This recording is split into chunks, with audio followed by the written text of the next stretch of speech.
What's up mga ka-YouTube? Welcome back to my channel. Ngayon, i-sound check naman natin yung ginawa nating Bluetooth speaker gamit ang Hi-Fi Base Power Amp. The Bluetooth device is ready to pair. The Bluetooth device is connected successfully.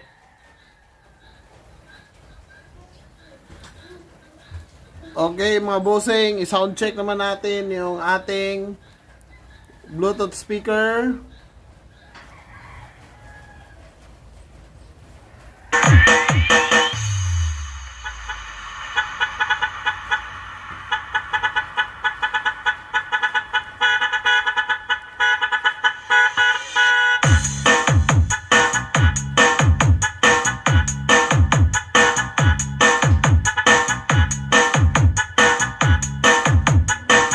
Okay, hindi lang natin i-play ng full mga ka-YouTube, baka ma-copyright tayo.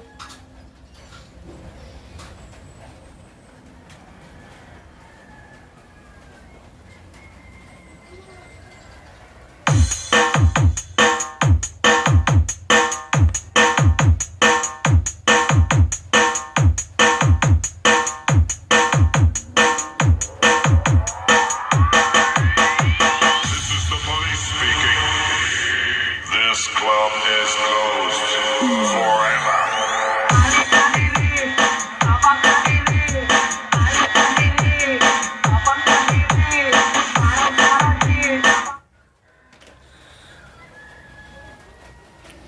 So mga ka-YouTube, mayroon nga pala ako mga adjustments na ginawa dito sa ating setup. So dati nakaparallel yung ating mid-range sa ating subwoofer. So binaliktad ko yun mga ka-YouTube dahil tunog lata kasi hindi lumalabas yung sub.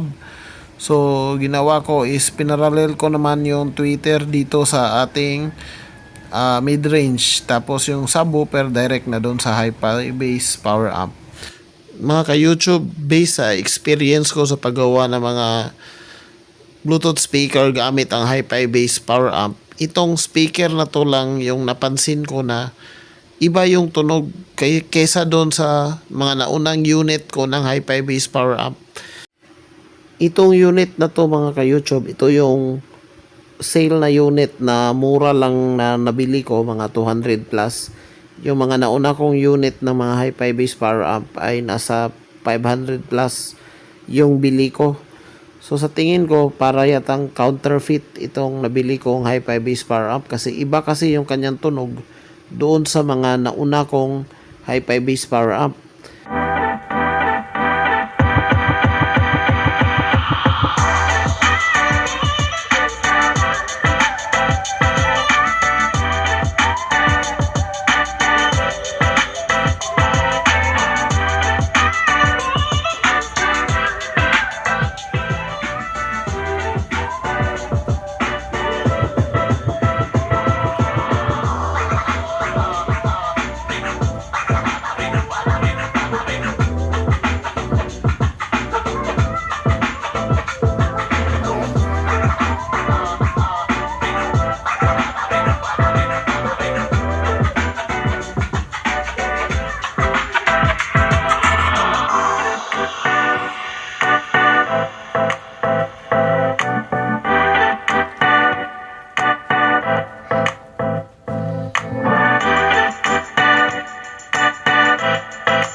Okay mga ka-YouTube, ngayon naman ay testing naman natin yung mayroong mic.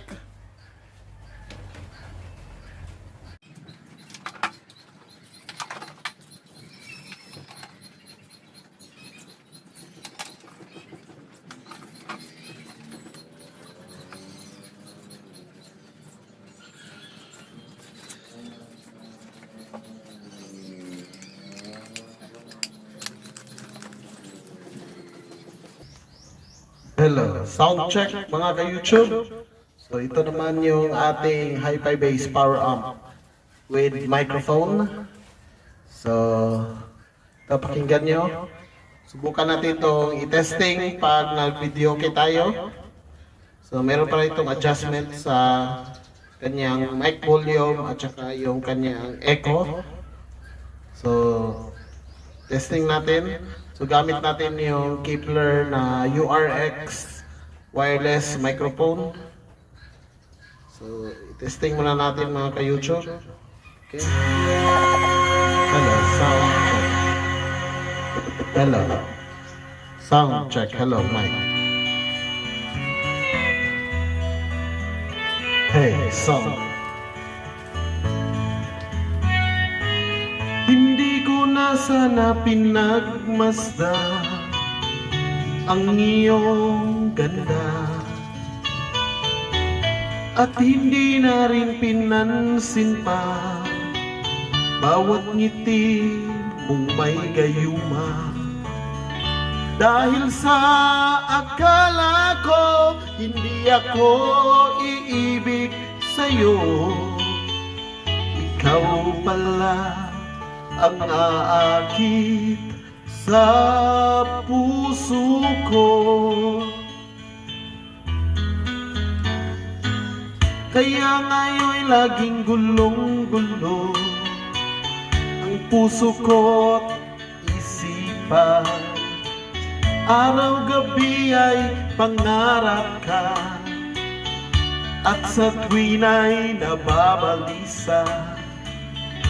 Dahil ba ang puso ko'y labis na umibig sa'yo, hanggang kailan matitiis ilihim ang pag-ibig ko. At yun na nga mga ka-YouTube, ang sample natin sa video gamit ang ating hi-fi bass power amp. So sa tingin ko naman is wala namang problema sa paggamit ng hi-fi bass power amp for video Maganda rin naman yung kanyang tunog. So yung pag-set up na lang natin ay nakadepende talaga sa mga gamit nating speaker at saka yung microphone. So kayo na lang po ang humusga mga ka-YouTube kung ano masasabi nyo sa hi-fi bass power amp.